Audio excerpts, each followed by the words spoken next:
بسم اللہ الرحمن الرحیم۔ السلام علیکم۔ آج میں آپ کو وضو کا طریقہ بتاؤں گی جو قرآن حدیث کی روشنی میں بیان کیا جائے گا۔ وضو کے بغیر نماز قبول نہیں ہوتی۔ ان ابی ہریرہ رضی اللہ تعالی عنہ ان صلی اللہ علیہ وآلہ وسلم مذکر حدیث منہا وقال رسول اللہ صلی اللہ علیہ وآلہ وسلم لا تقبل صلاة احدکم اذا احدث حتی یتودع، رواہ مسلم۔ حضرت ابو ہریرہ رضی اللہ تعالی عنہ نے حضرت محمد صلی اللہ علیہ وآلہ وسلم کی بہت سی حدیث بیان کی، جن میں سے ایک یہ تھی کہ رسول اللہ صلی اللہ علیہ وسلم نے فرمایا، اللہ تعالیٰ بے وضو کی نماز قبول نہیں کرتا یہاں تک کہ وہ وضو کر لے۔ اسے مسلم نے روایت کیا ہے۔ یعنی انسان اگر پوری نماز بھی پڑھ لے، اگر وضو نہ ہو تو نماز ہوتی ہی نہیں۔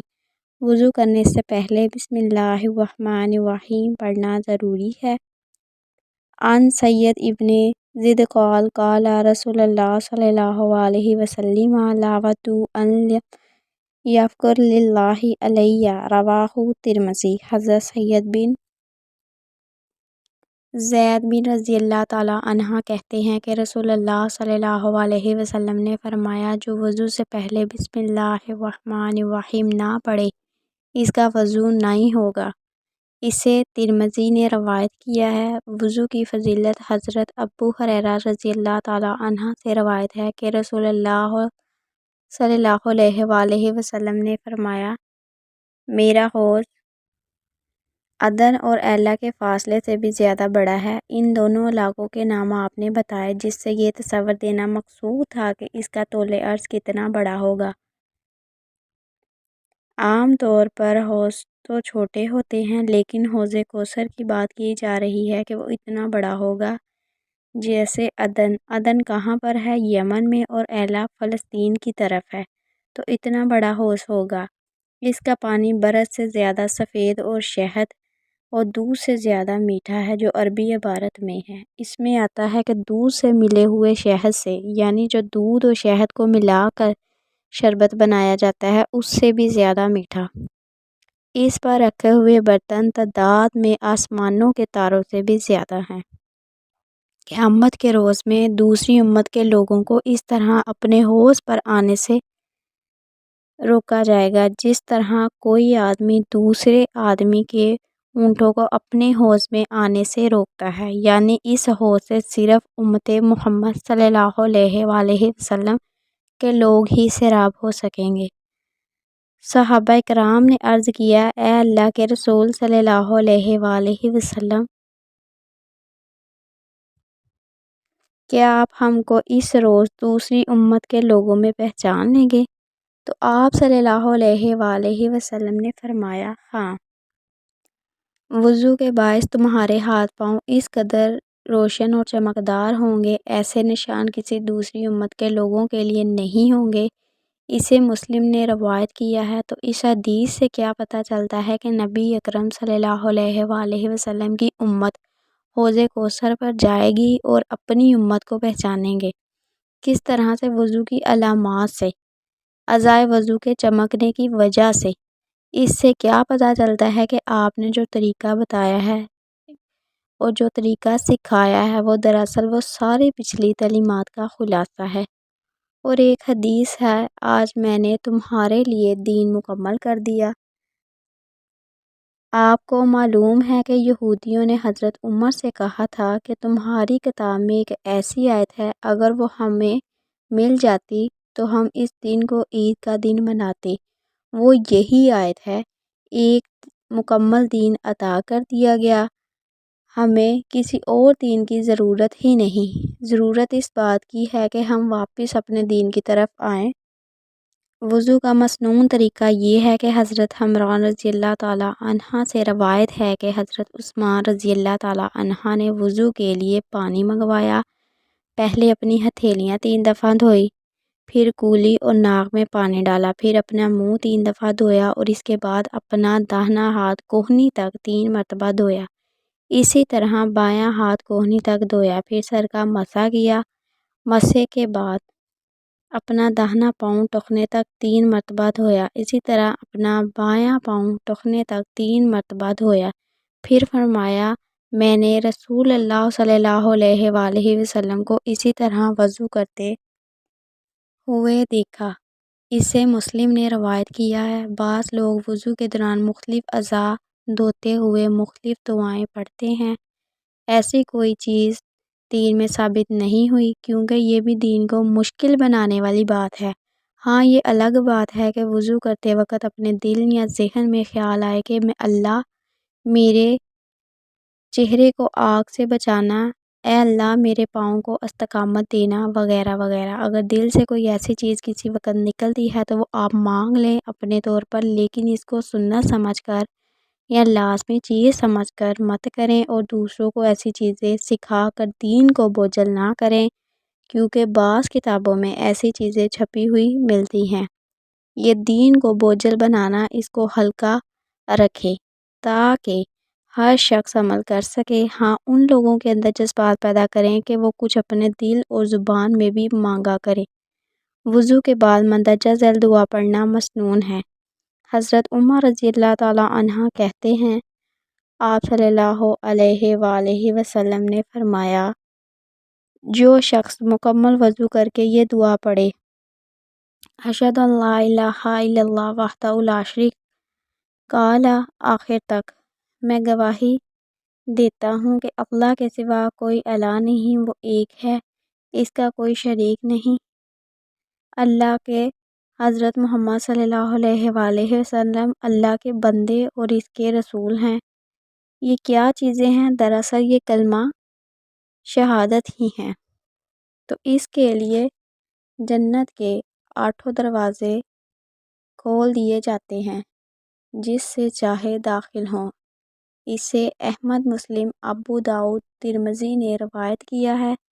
ترمذی نے اس دعا میں ان الفاظ کا اضافہ بھی کیا ہے، اللہم اجعلنی من التوابین واجعلنی من متطہر، اے اللہ مجھے توبہ کرنے والوں اور پاک رہنے والوں میں شامل فرما لے۔ وضو کرتے ہوئے پانی کے استعمال میں احتیاط برتنی چاہیے۔ رسول اللہ صلی اللہ علیہ وآلہ وسلم نے ہر وضو کے ساتھ مسواک کرنے کی ترغیب دلائی۔ یہ بھی ترغیب دلائی ہے، فرض نہیں کیا تاکہ مشکل نہ پڑے۔ حضرت ابو ہریرہ رضی اللہ تعالی عنہ سے روایت ہے کہ رسول اللہ صلی اللہ علیہ وآلہ وسلم نے فرمایا، اگر مجھے امت کی تکلیف کا احساس نہ ہوتا تو میں ہر نماز کے بعد مسواک کرنے کا حکم دیتا۔ اسے مالک احمد نسائی نے روایت کیا ہے کہ اس سے کیا پتہ چلتا ہے کہ آپ کی خواہش یہ تھی کہ امت اس پر عمل کرے اور اس عمل کی پابندی کرے، اور اس میں کچھ مشکل نہیں ہے، صرف عادت بنانے کی ضرورت ہے۔ حضرت عائشہ رضی اللہ تعالی عنہ فرماتی ہیں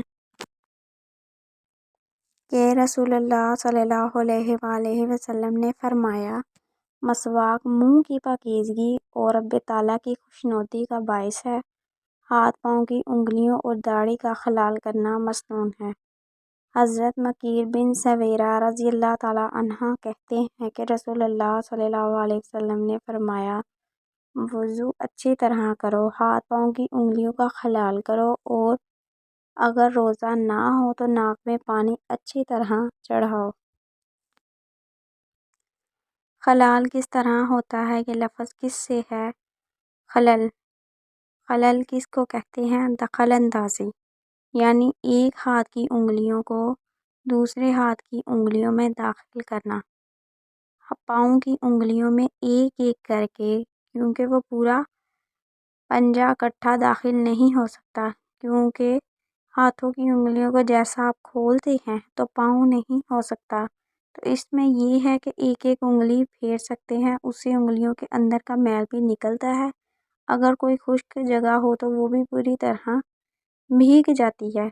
حضرت عثمان رضی اللہ تعالی عنہ سے روایت ہے کہ نبی اکرم صلی اللہ علیہ وآلہ وسلم وضو کرتے وقت داڑھی کا خلال کرتے تھے۔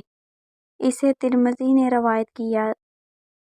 داڑھی کو پوری طرح دھونا ضروری نہیں، صرف اس میں ہاتھ، اس میں انگلیاں پھیر لینا ہی کافی، صرف سر کا چوتھائی حصے کا مسح کرنا سنت سے ثابت نہیں، گردن کا مسح کرنا سنت سے ثابت نہیں۔ سر کے مسح کا مسنون طریقہ یہ ہے کہ حضرت عبداللہ بن زید بن عاصم رضی اللہ تعالی عنہ وضو کا طریقہ بیان کرتے ہوئے فرماتے ہیں کہ رسول اللہ صلی اللہ علیہ وآلہ وسلم نے اپنے سر کا مسح اس طرح سے کیا کہ اپنے دونوں ہاتھوں کو آگے سے پیچھے تک لے گئے اور پیچھے سے آگے لائے، یعنی پہلے سر کے اگلے حصے سے شروع کیا اور دونوں ہاتھوں کو گدی تک پیچھے لے گئے جہاں سے شروع کیا تھا اور وہیں سے واپس لے آئے۔ اسے بخاری نے روایت کیا ہے۔ اگر بالوں کے خراب ہونے کا اندیشہ ہو تو اس طرح کر کے بھی لا سکتے ہیں، یعنی کہ کانوں کے ساتھ ساتھ ہاتھ کو آہستہ آہستہ کر کے آگے لے آئیں۔ سر کے مسح کے ساتھ ساتھ کانوں کا مسح بھی ضروری ہے۔ کانوں کے مسح کا مسنون طریقہ یہ ہے کہ حضرت عبداللہ بن عباس رضی اللہ تعالی عنہ وضو کا طریقہ بتاتے ہوئے فرماتے ہیں کہ رسول اللہ صلی اللہ علیہ وآلہ وسلم نے اپنے سر کا مسح کیا تو اپنی شہادت کی دونوں انگلیوں سے دونوں کانوں کے اندر اور اپنے دونوں انگوٹھوں سے اپنے دونوں کانوں کے باہر کے حصے کا مسح کیا۔ اب پگڑی پر مسح کرنا جائز ہے۔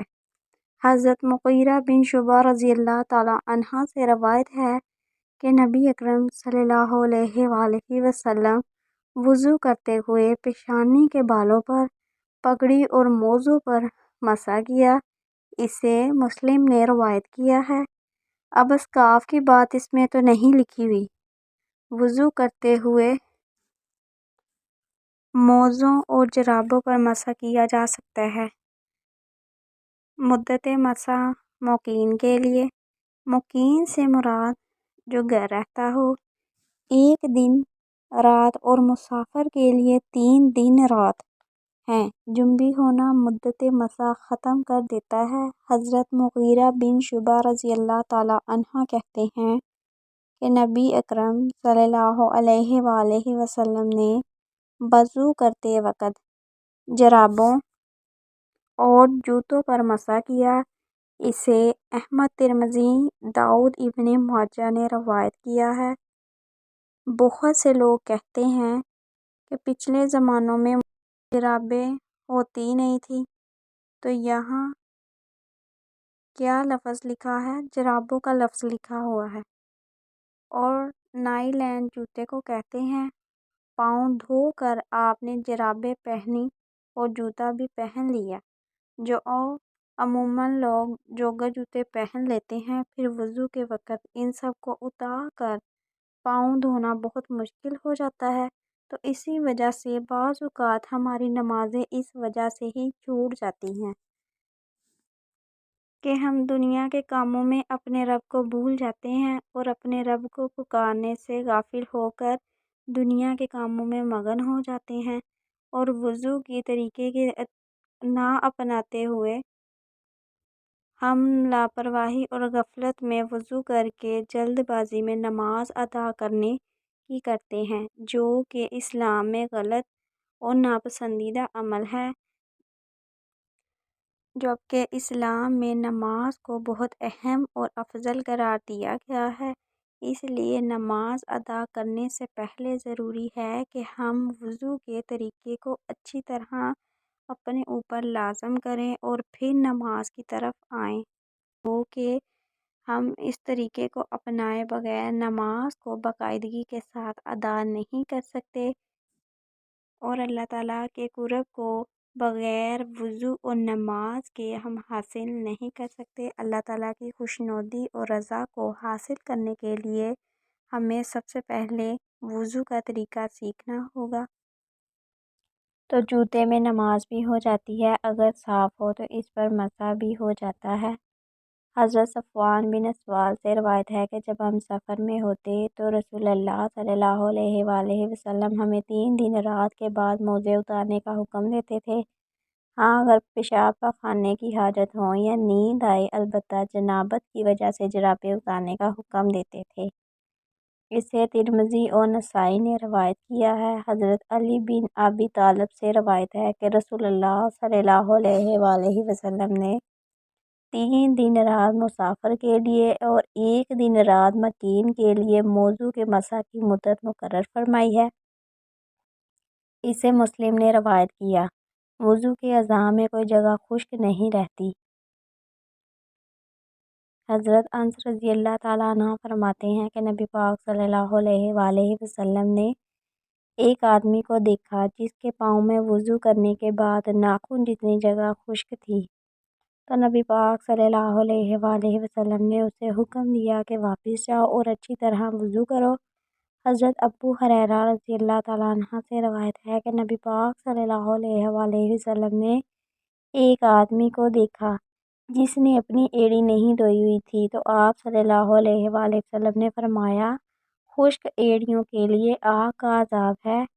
اسے مسلم نے روایت کیا ہے۔ وضو اور غسل کے بعد پانی خشک کرنے کے لیے حسب خواہش تولیہ استعمال کرنا یا نہ کرنا دونوں طرح درست ہیں۔ حضرت عائشہ رضی اللہ تعالیٰ عنہ فرماتی ہیں کہ رسول پاک صلی اللہ علیہ وآلہ وسلم کے پاس ایک کپڑا تھا جس سے وضو کے بعد اپنا بدن صاف کرتے تھے۔ حضرت میمونہ رضی اللہ تعالیٰ عنہا نے نبی پاک صلی اللہ علیہ وآلہ وسلم کے غسل جنابت کا طریقہ بیان کیا اور فرماتی ہیں کہ نبی پاک صلی اللہ علیہ وآلہ وسلم نے وضو کے بعد اپنے پاؤں دھوئے۔ اس کے بعد میں نے آپ کو بدن صاف کرنے کے لیے تولیہ دیا۔ اسے مسلم نے روایت کیا۔ اب آپ دیکھیے کہ 2 طرح کی روایات ہیں۔ عام طور پر جو لوگ حدیث کا انکار کرتے ہیں وہ کہتے ہیں کہ ہم اس لیے انکار کرتے ہیں کہ اس میں کنٹروڈکشن بہت ہے، ایک حدیث کچھ کہتی ہے اور بعض حدیث کچھ کہتی ہے، لیکن بات یہ ہے کہ اصل چیز کنٹروڈکشن نہیں ہے بلکہ اصل چیز موقع محل کا اختلاف ہے۔ دین فطرت ہے، اس میں سے اسے اصول نہیں بنائے کہ ایک بات کہہ دی تو ہر قسم کے حالات میں وہی بات چلے گی۔ مثلاً دوسری کہ سردی کا موسم ہو، پانی آپ کو تکلیف دے رہا ہو، آپ تولیہ استعمال کریں، کوئی حرج نہیں، کوئی گناہ نہیں، لیکن ایک اور وقت ہے اگر پانی اچھا لگ رہا ہے، مثلاً آپ حج عمرہ پر جائیں، وہاں اتنی گرمی ہوتی ہے تو دل چاہتا ہے کہ اوپر پانی اور ڈالیں، تو وہاں کسی قسم کا دل چاہے گا کہ اوپر پانی اور ڈالیں اور خشک کریں، وہ پانی تو اٹھتے اٹھتے ہی خشک ہو جائے گا۔ یہ بھی ہو سکتا ہے کہ آپ صلی اللہ علیہ وآلہ وسلم کو جو تولیہ دیا گیا ہو وہ صاف نہ ہو۔ پاسبلٹی تو ہے نا، اگرچہ ہم کچھ کہہ نہیں سکتے کہ یہ ہمیں فائنل بات تھی، کہیں سے پتہ نہیں چلتا، لیکن ممکن ہے کہ کوئی ایسی چیز ہو جو آپ کو استعمال کرنا ناگوار ہو۔ آپ نے ہی کچھ بعض اوقات دیکھا ہوگا کہ آپ کہیں جاتے ہیں تو لوگ آپ کو تولیہ آفر کرتے ہیں لیکن آپ تولیہ استعمال نہیں کرتے، لیکن آپ کو معلوم نہیں وہ صاف ہے یا نہیں، اور جب آپ کسی دوسرے کے واش روم میں جاتے ہیں وہاں تولیہ لٹکا ہوتا ہے لیکن آپ تولیہ استعمال نہیں کرتے، یہ سوچ کر کہ وہ تولیہ گھر والے خود استعمال کرتے ہیں، چنانچہ پتہ نہیں وہ صاف ہے یا نہیں۔ یہی وجہ ہو سکتی ہے کہ آپ صلی اللہ علیہ وآلہ وسلم نے کسی وجہ سے ہی یہ تولیہ استعمال نہ کیا ہو اور اسی وجہ سے واپس کر دیا ہو، یا پھر آپ صلی اللہ علیہ وسلم کو اس تولیے کی طلب ہی نہ ہو۔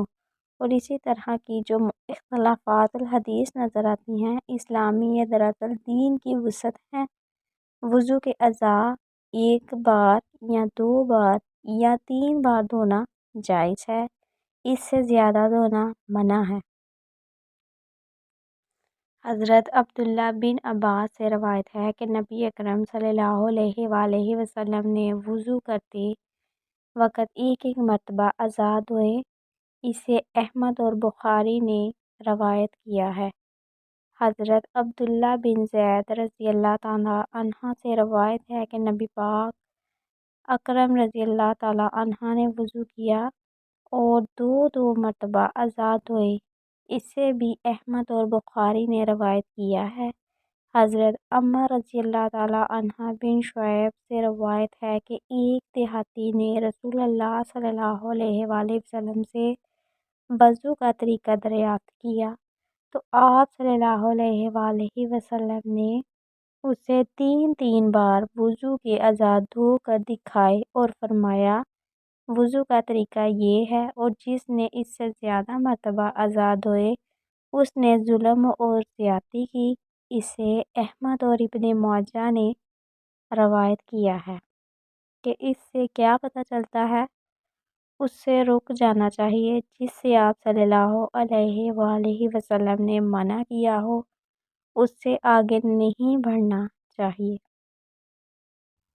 ایک وضو سے کئی نمازیں پڑھی جا سکتی ہیں۔ حضرت ابو ہریرہ رضی اللہ تعالیٰ عنہ سے روایت ہے کہ فتح مکہ کے دن رسول اللہ صلی اللہ علیہ وآلہ وسلم نے کئی نمازیں ایک وضو سے پڑھیں۔ اسے مسلم نے روایت کیا ہے۔ وضو کرنے کے بعد بے مقصد باتیں یا فضول کام نہیں کرنے چاہیے۔ حضرت کعب بن اجریر رضی اللہ تعالیٰ عنہ کہتے ہیں کہ رسول اللہ صلی اللہ علیہ وآلہ وسلم نے فرمایا کہ جب تم میں سے کوئی وضو کر کے مسجد کی طرف جائے تو راستے میں انگلیاں ڈال کر نہ چلے کہ وضو کے بعد آدمی نماز ہی کی حالت میں ہوتا ہے۔ اس سے بھی احمد رضی اللہ تعالیٰ عنہ نے روایت کیا ہے، یعنی وضو کا بھی احترام ہوتا ہے۔ انگلیاں ڈالنے سے اب یہاں کیا مراد لی گئی ہے؟ یعنی اپنے ہاتھوں سے کھیلنا۔ اور اس کے علاوہ اگر بغیر ٹیک کے نیند آ جائے تو وضو نہیں ٹوٹتا۔ حضرت انس بن مالک رضی اللہ تعالیٰ عنہ سے روایت ہے کہ صحابہ کرام رضی اللہ تعالیٰ عنہ نماز عشاء کا انتظار کرتے یہاں تک کہ ان کا سر نیند کی وجہ سے جھک جاتے، یہاں تک کہ دوبارہ وضو کیے بغیر نماز پڑھ لیتے۔ اسے ابی داؤد رضی اللہ تعالیٰ عنہ نے روایت کیا ہے۔ جسے آپ کسی کلاس میں بیٹھے ہوں اور آپ کو نیند آ جاتی ہے تو اس سے وضو نہیں ٹوٹتا، محض شک سے بھی وضو نہیں ٹوٹتا۔ حضرت ابو ہریرہ رضی اللہ تعالیٰ عنہ کہتے ہیں کہ رسول اللہ صلی اللہ علیہ وآلہ وسلم نے فرمایا کہ جب تم میں سے کوئی آدمی اپنے پیٹ میں شکایت محسوس کرے اور اسے شک ہو جائے کہ اس کا وضو ٹوٹتا ہے کہ نہیں، جب تک بدبو محسوس نہ کرے یا آواز نہ سنے تو اس وقت تک وضو کے لیے باہر نہ نکلے۔ اس سے بھی مسلم نے روایت کیا ہے۔ اس کے علاوہ بیوی کا بوسہ لینے سے وضو نہیں ٹوٹتا بشرطیہ کہ جذبات پر قابو پائے۔ حضرت عائشہ رضی اللہ تعالیٰ عنہ فرماتی ہیں کہ نبی پاک صلی اللہ علیہ وآلہ وسلم اپنے ازواج مطہرات کا بوسہ لیتے اور وضو کیے بغیر نماز ادا فرما لیتے۔ اور اس کے علاوہ آگ پر پکی ہوئی چیزیں کھانے سے وضو نہیں ٹوٹتا، البتہ اونٹ کا گوشت کھانے کے بعد وضو کرنا چاہیے۔ کیونکہ آپ صلی اللہ علیہ وآلہ وسلم نے ایسا کرنے کا حکم دیا تو ہمیں بھی ایسا کرنا ہم پر واجب ہے اور لازم ہے۔ حضرت جابر بن سمرہ نے اسے روایت کیا ہے کہ ایک شخص نے رسول اللہ صلی اللہ علیہ وآلہ وسلم سے پوچھا کیا ہم بکری کا گوشت کھا کر وضو کریں؟ تو آپ صلی اللہ علیہ وآلہ وسلم نے فرمایا چاہے تو کر لو چاہے تو نہ کرو۔ تو پھر اس نے سوال کیا کہ اونٹ کا گوشت کھا کر وضو کریں؟ تو آپ صلی اللہ علیہ وآلہ وسلم نے فرمایا ہاں، اونٹ کا گوشت کھا کر وضو کرو۔ اس سے احمد اور مسلم نے روایت کیا ہے۔ کپڑے کے بغیر پرائیویٹ پارٹ کو ہاتھ لگایا جائے تو وضو ٹوٹ جاتا ہے ورنہ نہیں۔ حضرت ابو ہریرہ رضی اللہ تعالیٰ عنہ سے روایت ہے کہ نبی پاک صلی اللہ علیہ وآلہ وسلم نے فرمایا، جس نے اپنا ہاتھ کپڑے کی آڑ کے بغیر اپنی شرمگاہ کو لگایا اس پر وضو لازم ہے۔ اسے احمد نے روایت کیا ہے۔ اس کے علاوہ چکنائی والی چیزیں کھانے کے بعد کلی کرنا ضروری ہے۔ حضرت عبداللہ بن عباس رضی اللہ تعالیٰ عنہ سے روایت ہے کہ رسول اللہ صلی اللہ علیہ وسلم نے دودھ پیا اور کلی کی تو فرمایا اس میں چکناہٹ ہے، کیونکہ اگر نماز پڑھتے وقت اگر منہ میں چپ چپ ہو رہی ہے تو اس سے ذائقہ آ رہا ہو تو اس سے کلی کرو۔ لیکن آج کل کے دور میں تو شاید یہ نہ ہو، لیکن پھر بھی آپ صلی اللہ علیہ وآلہ وسلم کی سنت ہے منہ کی چکنائی ختم کر کے نماز پڑھنی چاہیے۔ اگر کوئی میٹھی چیز کھاؤ جس کا منہ میں میٹھا ذائقہ آئے تو اسی حالت میں نماز شروع نہ کریں، کولی کر لیں اور پھر نماز کو ادا کریں۔ یہ سب کچھ کس لیے ہے؟ تاکہ نماز کا خشوع برقرار رہے۔ اس کے علاوہ مستقل بیماری کی وجہ سے مکمل پاکیزگی تو ممکن نہیں، تو اسی حالت میں نماز ادا کرنی چاہیے، لیکن ہر نماز کے لیے وضو کرنا ضروری ہے۔ آپ لوگ تو ہم لوگ بعض اوقات نماز ادا کر کے بوجھل محسوس کرتے ہیں، مگر ہم اس طریقے سے وضو کریں اور اس طریقے کو اپنائیں اور نماز ادا کریں تو ہم سکون محسوس کریں گے۔ ایک اور روایت میں الفاظ یوں ہیں۔ صحیح بخاری کی روایت ہے کہ حضرت عثمان رضی اللہ تعالیٰ عنہ جب وضو کرتے تو کہنے لگے، میں تمہیں ایک اور حدیث سناتا ہوں، اگر قرآن کی ایک اور آیت نہ ہوتی تو میں تمہیں حدیث کیسے سناتا۔ یہاں عثمان رضی اللہ تعالیٰ عنہ کا فرمان ہے کہ حدیث کو شیئر کریں، کیونکہ شیئر سے علم بڑھتا ہے، اور فرمایا جس نے نبی پاک صلی اللہ علیہ وآلہ وسلم کو فرماتے سنا، جو شخص اچھی طرح وضو کرے اور پھر نماز ادا کرے، جتنے گناہ اس نے پہلی نماز سے دوسری نماز تک کیے ہوں گے وہ بخش دیے جائیں گے۔ علماء نے کہا کہ آیت یہ ہے۔ ترجمہ: بے شک جو لوگ چھپاتے ہیں جو ہم نے نازل کی روشن دلیلوں اور ہدایت میں سے، اس کے بعد ہم نے اپنی کتاب میں ان لوگوں کے لیے کھول کر بیان کیا، یہی وہ لوگ ہیں جس پر لعنت کرتا ہے ان پر اللہ تعالیٰ، اور لعنت کرتے ہیں ان پر لعنت کرنے والے، کہ جن کے پاس علم ہے پھر وہ اس کو آگے نہیں دیتے، چھپاتے ہیں اسے، بس اپنا خزانہ ہی سمجھتے ہیں، تو ایسے لوگوں کے لیے اللہ کی رحمت موجود نہیں، اور وہ اللہ کی رحمت سے ہمیشہ کے لیے دور ہو جاتے ہیں۔ چونکہ قرآن میں یہ آیت ہے اس لیے یہ حدیث بتائی جا رہی ہے، اور واقعی اس آیت میں صحابہ کرام کے اندر ایسا جذبہ پیدا کیا ہوا تھا کہ وہ کوئی بھی چیز جو انہیں معلوم ہوتی وہ اس کو اپنے اوپر امانت سمجھتے اور آگے پہنچاتے۔ اگر آپ دیکھیں یہ علم وہ آگے نہ پہنچاتے تو ہم تک یہ علم آج کیسے آتا؟ یہ علم صحابہ تک ہی ختم ہو جاتا، اور آج ہم ان علم کی تعلیمات سے محروم ہو جاتے، تو آج ہم لوگ اگر اس علم کو آگے ہی نہیں پہنچائیں گے تو آگے لوگوں کو کیسے یہ علم حاصل ہوگا، انہیں کیسے اس علم سے فائدہ حاصل ہوگا، ان کی آخرت بھی کیسے سنورے گی۔ اگر ہم ان باتوں کو نہیں بتائیں گے تو ہم بھی اپنی بخشش کیسے کروائیں گے؟ اپنے علم کو لوگوں تک پہنچانا اللہ کی خوشنودی اور رحمت حاصل کرنے کا ذریعہ ہے۔ خلاصہ یہ ہے کہ اگر ہم ہر نماز صحیح طریقے سے وضو کے ساتھ ادا کریں،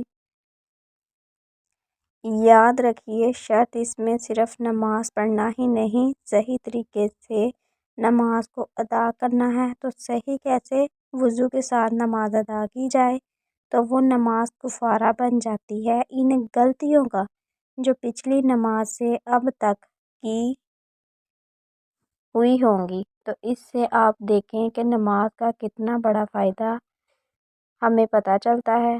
تو اس لیے نماز کو اپنی زندگی کا حصہ بنائیں، اور اللہ تعالیٰ سے دعا ہے کہ اللہ تعالیٰ ہمیں اسلام کے اصولوں پر چلنے کی توفیق عطا فرمائے۔